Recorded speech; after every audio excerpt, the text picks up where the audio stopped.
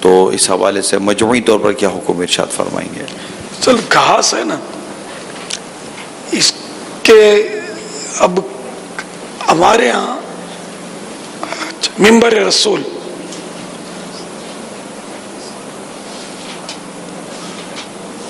اصل یعنی کہ اصل منبر منور لکڑی کا تھا. سرور کونو مکان سلطان زمین و زمان صلی اللہ تعالی علیہ وآلہ وسلم کے لیے سب سے پہلا منبر منور 8 ہجری میں بنایا گیا. اس کے 3 زینے تھے.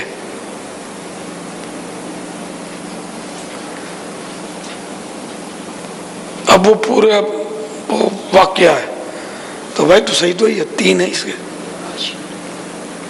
اصل میں پھر وہ بولتے بولتے رک گیا. اصل میں نے بریلی شریف میں سرکار اعلی حضرت کی جو مسجد ہے نا، رضا مسجد اب شاید اس کو بولتے ہیں، وہ محلہ سوداگران میں اعلی حضرت جس میں نماز پڑھا کرتے تھے، تو جس ممبر انور پر اعلی حضرت خطبہ دیتے تھے نا، تو وہ ممبر رکھا ہوا تھا، تشریف فرما تھا کہ ہم نے اس کی زیارت کی تھی. تو وہ مجھے یاد پڑتا 3 زینے کا تھا، لکڑی کا تھا. اس لیے میں نے یہاں اب تک تو لکڑی کی روایت باقی رکھی ہے. میرے مرنے کے بعد شاید یہ عالی شان ہو سکتا ہے لوگ بنا لیں گے ماربل کا. مدنی مذاکرہ نہیں سنتے ہوتے نا، یہ خوبصورت ہونا چاہیے. میں نے اسی لیے وہ لکڑی کا بنوایا تھا. مجھے یاد پڑتا 3 زینے کا ہے. یعنی حضور کے زمانے جب وہ پتھر کا ممبر نہیں تھا، لکڑی کا تھا. جی جی.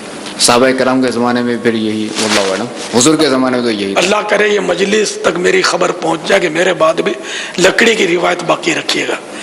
اور جہاں بھی فیضان مدینہ بنتے ہیں، بلکہ جہاں مسجدیں بنتی ہیں، جہاں جہاں ممکن ہو، لکڑی کا ممبر سنت لکڑی ہے.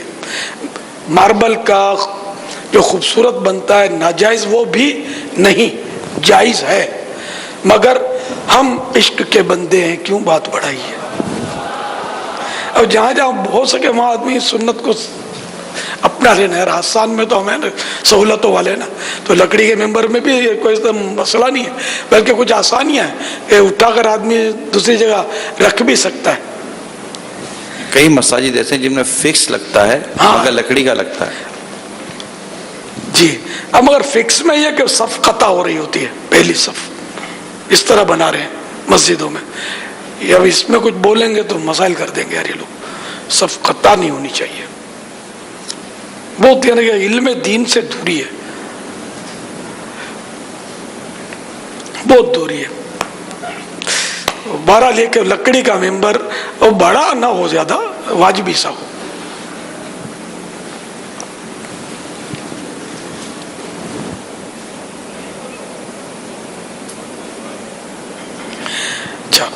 اب یہ کہ درخت وہ جو گھاس پر ناپاک پانی بعض ملکوں میں ڈالتے ہیں، وہ میں نے بھی سنا ہے کہ وہ جو سیوریج کا پانی ہے نا، اس کو ترکیب بنا کر اس کی وہ پاک کرنے کے اصول کے مطابق اس کو پاک نہیں کرتے اور وہ پانی ڈالتے ہیں.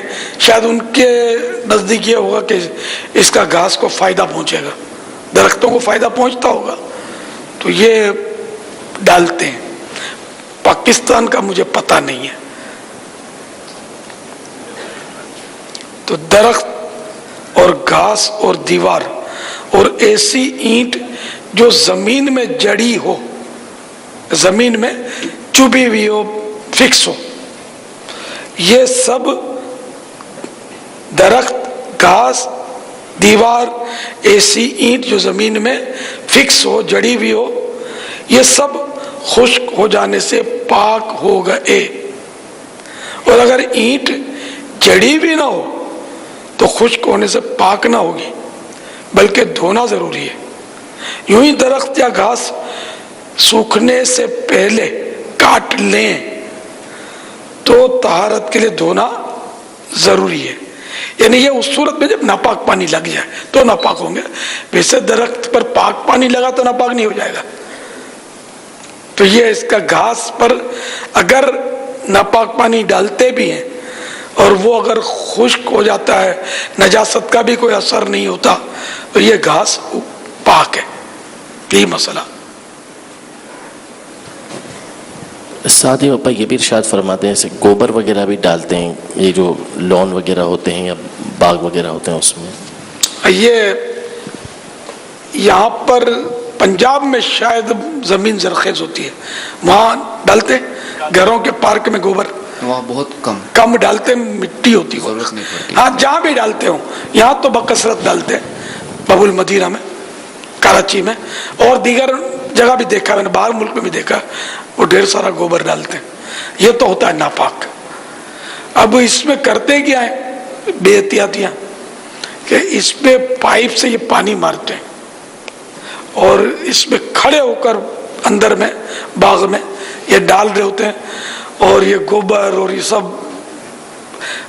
اتنا لمبا کوئی درخت تو ہے نہیں، درخت پودے بھی ہوتے ہیں اس میں بھی گوبر نظر آ رہی ہوتی ہے. یہ اب اس سے پانی اڑ کر ان کے کپڑوں پر آتا ہے. اب کہیں ایسا ہو رہا ہونا تو اپنے کو تو دور بھاگنا پڑے، قریب بھی نہ جائے. یہ لوگوں کا ذہن نہیں ہوتا، اپنے آپ کو نجاست سے لتھاڑ دیتے ہیں.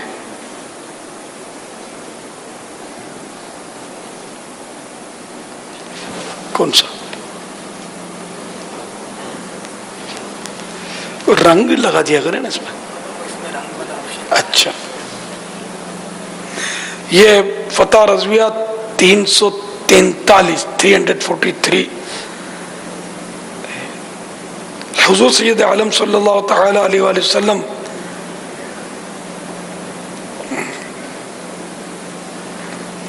یہ تو اس میں بھی تھا، میں نے پڑھا نہیں قصدن. اچھا، حضور سید عالم صلی اللہ تعالی علیہ وآلہ وسلم اوپر خطبہ ارشاد فرمائے تھے، پہلا جو زینہ تھا، درجہ تھا، اس پر. صدیق اکبر رضی اللہ تعالیٰ عنہ نے دوسرے پر پڑھا، فاروق اعظم رضی اللہ تعالیٰ عنہ نے تیسرے پر. جب زمانہ ذوالنورین عثمان غنی رضی اللہ تعالیٰ عنہ آیا، پھر انہوں نے پہلے پر خطبہ ارشاد فرمایا.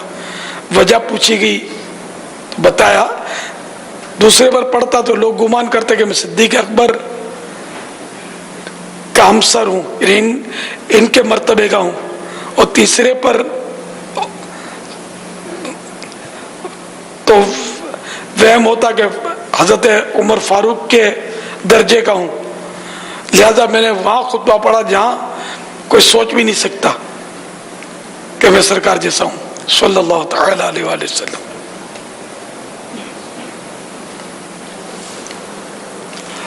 صلو علی الحبیب صلی اللہ تعالی علی محمد. یہ فیس بک پر ہی سوال ہے، بڑی توجہ ہے اس میں. اگر کوئی تیز بارش دیکھ کر کہے اللہ غصے میں ہے تو کیا اس میں حکم ہوگا؟ شرعی حکم کیا ہے؟ یہ بک بک ہے. اللہ تعالیٰ کے لیے لفظ غصہ استعمال نہیں کیا جائے گا، غضب کا استعمال ہوتا ہے. لیکن تیز بارش کو اللہ تعالیٰ کا غضب قرار دینا، یہ کیسے پتا چلا؟ نعوذ باللہ، تیز بارشیں تو ہوتی ہیں، طوفان آتے ہیں. اب یہ مذاق بھی ہو سکتا ہے اور لوگوں کی عادت ہوتی ہے، بڑبڑ کرتے رہتے ہیں، لیکن اس کو کوئی حکم، غصہ بولنے پر کوئی حکم تو کفر وغیرہ نہیں ہے. ہاں مطلب وہ جائز تو کوئی بھی نہیں کہے گا اس کو کہ یہ اللہ تعالیٰ کے بارے میں بولتے ہوئے بس سوچ سمجھ کر بندہ زبان کھولے. اصل میں جو نا غصے کے لیے جو نا جسم ضروری ہے، اور جب خون کھولتا ہے نا تب یہ غصہ آتا ہے. تو ظاہر ہے کہ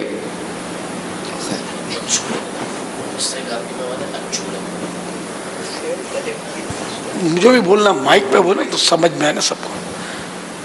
اچھو جی، اچھو اچھو لگنا جو ہوتا ہے نا گلے میں جب لگ جاتا ہے تو اس کو عربی میں غصہ بولا جاتا ہے، اور اللہ تعالیٰ اس سے پاک ہے، بے شک. وہ لفظ اللہ کے لیے استعمال نہیں کیا جا سکتا. ذرا عام لوگوں کو یہ معنی تو پتہ ہی نہیں ہوتا نا، بڑے بڑوں کو نہیں پتہ ہوتا.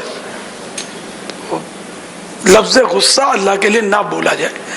جب یہ اللہ کے لیے لفظ بولا جاتا ہے نا تو غضب، بلکہ عام بزرگوں کو بھی غصہ آتا ہے تو لوگ بولتے ہیں جلال آیا ہے، حضرت جلال میں ہے. لفظ غصہ تو بہرحال واللہ تعالی اعلم ورسولہ اعلم عز وجل وصلی اللہ تعالی علیہ وآلہ وسلم. صلو علی الحبیب. امیر اہل سنت دامت برکاتہم العالیہ کی بارگاہ میں عرض ہے کہ امام صاحب نماز تراویح پڑھا رہے تھے. 2 رکعت مکمل کرنے کے بعد تشہد میں جب بیٹھے تو سلام پھیرنے کے بجائے بھول کر کھڑے ہو گئے. اس طرح تیسری اور چوتھی رکعت مکمل کی اور پھر اینڈ میں سجدہ سہو کر کے سلام پھیر لیا. تو کیا اس طرح نماز تراویح کی 4 رکعت ہو گئیں؟ سجدہ سہو کرنے کی ضرورت نہیں تھی، چونکہ پہلی 2 رکعت پر انہوں نے التحیات پڑھ لی تھی پوری اور کھڑے ہو گئے تھے، تو ان کی 4 رکعتیں تراویح تو ہو جاتی، لیکن خیر سجدہ سہو سے بھی ان کی ہو گئی، اور جن کو پوری رکعتیں ملی ہیں ان کی ہو گئی.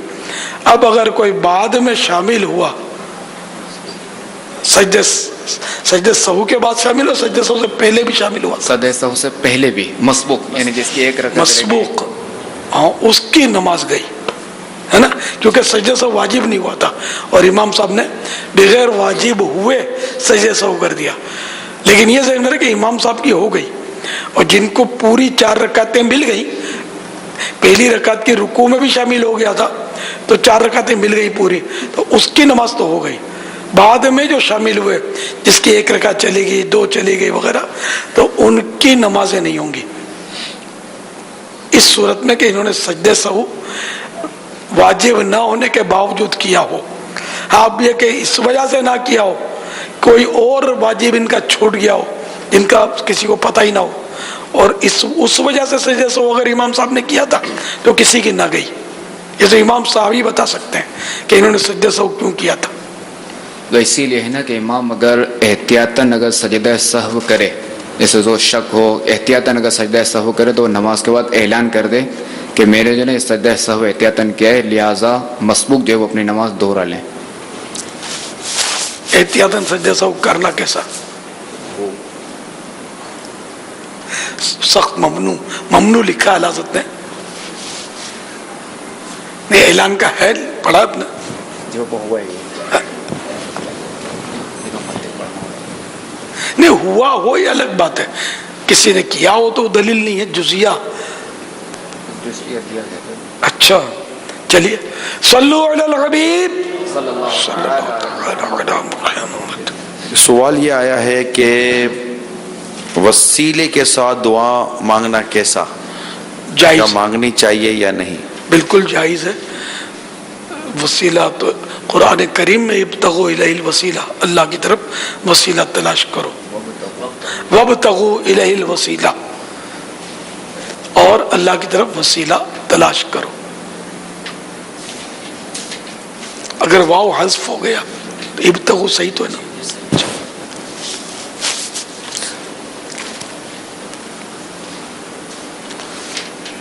وسیلے سے کوئی حرج نہیں ہے دعا مانگنے میں، وسیلے کے بغیر تو دنیا کا نظام بھی نہیں چلتا.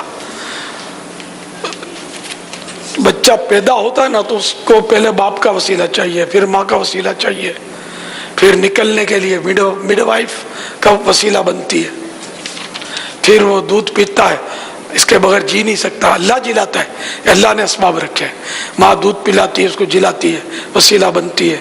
یا پھر وہ فیڈر کے ذریعے وسیلہ تو کوئی بنتا ہے، فیڈر خود تو بچہ اٹھا کر منہ میں رکھتا نہیں ہے، تو وسیلوں کے ذریعے پھر کچھ بڑھتا ہے تو باپ کی انگلی پکڑ کر، باپ کا وسیلہ پکڑ کر، انگلی نما وسیلہ، وہ چلنا سیکھتا ہے، پھر پڑھتا ہے وہ وسیلے وسیلے وسیلے، پھر مر جاتا ہے، پھر بھی وسیلے کا محتاج، خود بخود گڑھے میں اتر نہیں جاتا.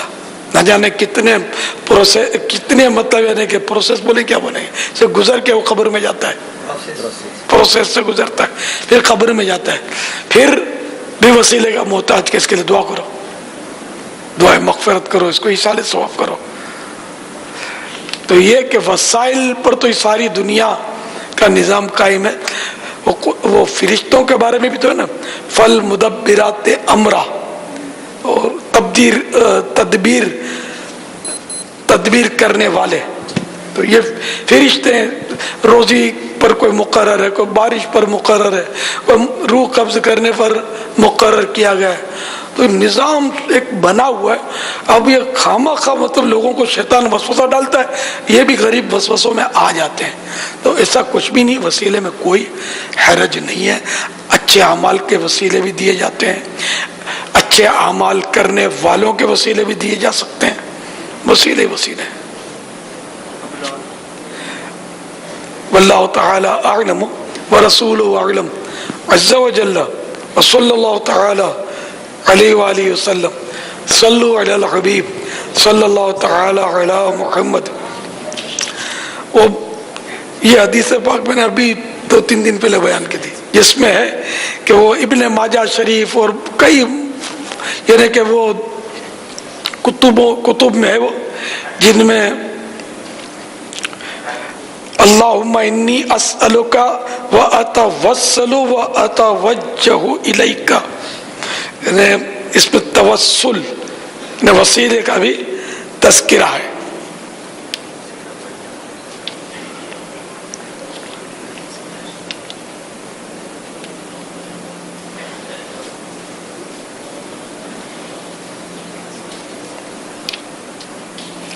تو وسیلہ مانے ذریعہ، تو اس میں کوئی مطلب وسیلہ لینے میں حرج نہیں ہے. سید قطب مدینہ رحمۃ اللہ تعالی علیہ کا ایک واقعہ پڑھا تھا کہ عرب کے ایک عالم دین نے لکھا ہے، تو انہوں نے کہ وابتغوا الیہ الوسیلہ، کہ کسی نے پوچھا بھائی آپ وہیں مدینہ شریف میں کہ آپ وسیلہ جو ہے وہ مانگتے ہیں اور اس طرح کرتے ہیں، تو کہاں؟ تو قرآن میں. تو اس نے کہا یہ وسیلے سے مراد یہاں پر اعمال کا وسیلہ پیش کرنا ہے.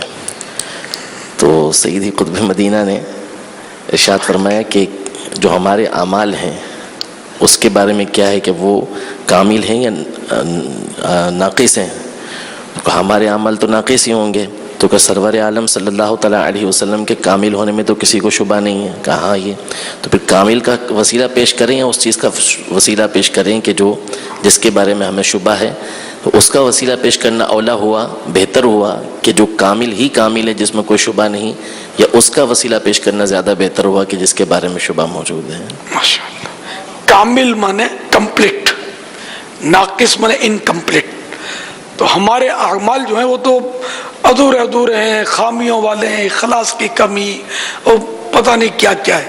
ہم اپنے اعمال کا وسیلہ پیش کریں، اس کے بجائے اس ہستی کا وسیلہ پیش کریں کہ جن میں کوئی خامی، تو کیا خامی کا تصور بھی نہیں ہے، کوئی عیب ہے ہی نہیں.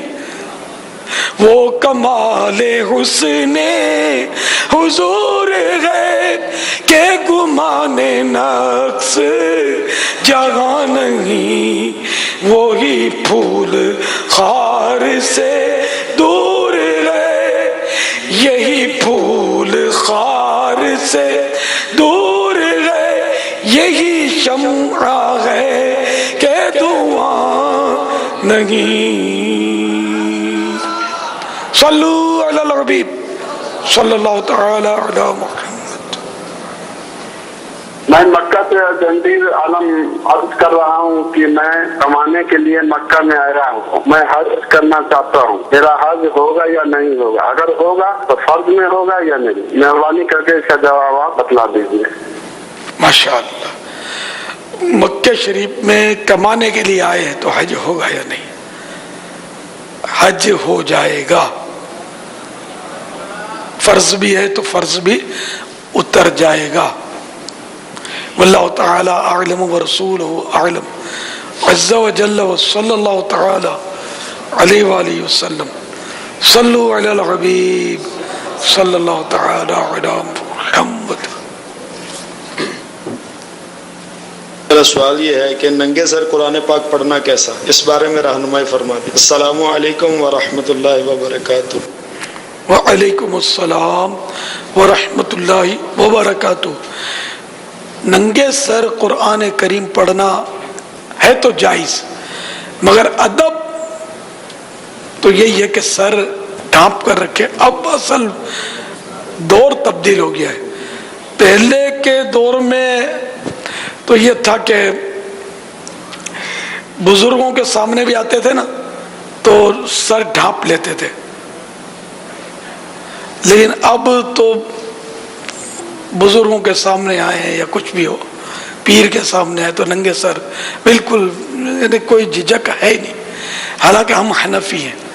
امام اعظم ابو حنیفہ کا معاملہ تھا. حضرت سیدنا داؤد طائی رحمت اللہ تعالی علیہ فرماتے ہیں کہ 20 سال میں رہا خدمت میں امام اعظم ابو حنیفہ رحمت اللہ تعالی علیہ کی, تو کبھی میں نے سب کے سامنے بھی اور اکیلے میں ہر حالت میں ان کو دیکھا, سر کبھی ننگا نہیں دیکھا ان کا, چاہے اکیلے ہو چاہے سب کے سامنے ہو. اور ہم لوگ بس اب وہ دور عجیب سا دور آ گیا ہے کہ تو عام طور پہ مسجدوں میں ننگے سر, اجتماعات میں لوگ ننگے سر ہوتے ہیں, اعتکاف میں ننگے سر, نمازوں میں ننگے سر. پہلے ٹوپی رکھتے تھے جیب میں, مزاروں پہ جاتے تو ٹوپی پہن لیتے اور احترام کرتے, احترام سے سلام کرتے گزرتے. اب خدا جانے یہ بھی ہے یا نہیں ہے. مزار کے سامنے گزرتے ہوئے میں نے لوگوں کو دیکھا بالکل یعنی کہ خاشعانہ جیسے انداز یوں کر کے گزرتے. تو یہ بھی ایک ادب کا انداز ہے, اچھا لگتا ہے, میٹھے لگتے ہیں ایسا کرتے ہیں. تو اب اگر کوئی اس کو ناجائز بولتا ہے تو دلیل وہ لائے گا کہ ناجائز کیسے ہو گیا. اگر کوئی کسی اچھی چیز کو آپ نے یعنی کوئی کسی بزرگ نے آپ کو تحفہ دیا تو آپ نے اس کو چوما اور یوں آنکھوں سے لگایا, تو اب کیا مطلب ہے. اگر کوئی اس کو ناجائز بولتا ہے, گناہ بولتا ہے, تو دلیل دے گا کہ کیوں ناجائز ہے. یہ احترام کا طریقہ ہے کہ لوگوں کے درمیان یہ طرح طرح کے احترام کے طریقے رائج ہوتے ہیں. تو شریعت جب تک منع نہ کرے وہ جائز ہوتا ہے. اب وہ اندرون سندھ بھی دیکھا ہے, پنجاب کے بھی بعض علاقوں میں نے دیکھا ہے کہ جب بزرگوں سے ملتے ہیں نا تو وہ گھٹنے پہ ہاتھ رکھتے ہیں. اب گھٹنے پر ہاتھ رکھنے کی اگر آپ بولو گے کہ بھائی ناجائز ہے اس لیے کہ حدیث میں نہیں ہے, تو ٹھیک ہے, حدیث شریف میں تو آپ کی بریانی بھی نہیں ہے صراحت کے ساتھ. آپ جو قورمے جھاپٹتے ہیں نا وہ بھی نہیں ہے صراحت کے ساتھ.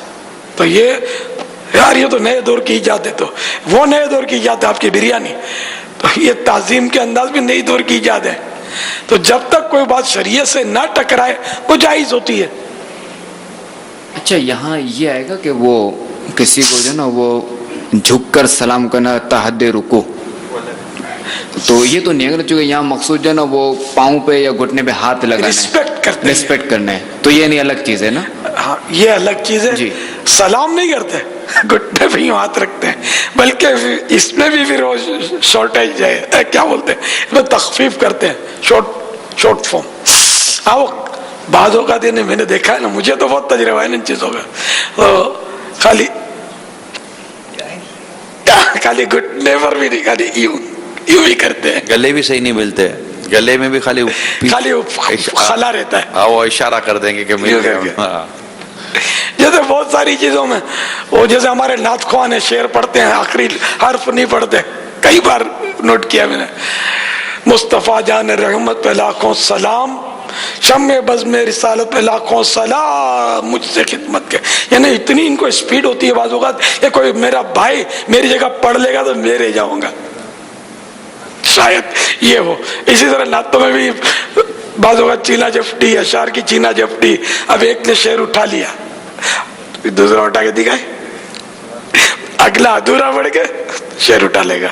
یہ کرتے ہی ہوں, مطلب بیچارے اللہ ان کو عقل سلیم دے, ایثار پیدا کرنا چاہیے کہ یار میں یار کبھی سننے والا بھی تو بنوں یار. خالی پڑھنا ہو, میں خالی پڑھوں تو ہی میری باری ہو پڑھنے کی تو ہی جاؤں میں, نہیں تو نہیں جاؤں. سنوں نہیں, سننے والا بننا چاہیے. اور یعنی کہ مجھے تو کوئی 100 مرتبہ بولا ہوگا عصر کے بعد کی دعا کا, یہ بولتے ہی رہتے ہیں. اب تو بول بول کے بھی بیچارے بیزار ہو گئے. اور میں نے ان کو کہا ہے, ایک تو میں کمزور ہو جاتا ہوں شام کے وقت, دوسرا کہ میں نے کہا مجھے یار آپ لوگ دعا کرتے ہیں نا, مجھے اس میں زیادہ خشوع آتا ہے بولنے کے بجائے, مجھے سننے میں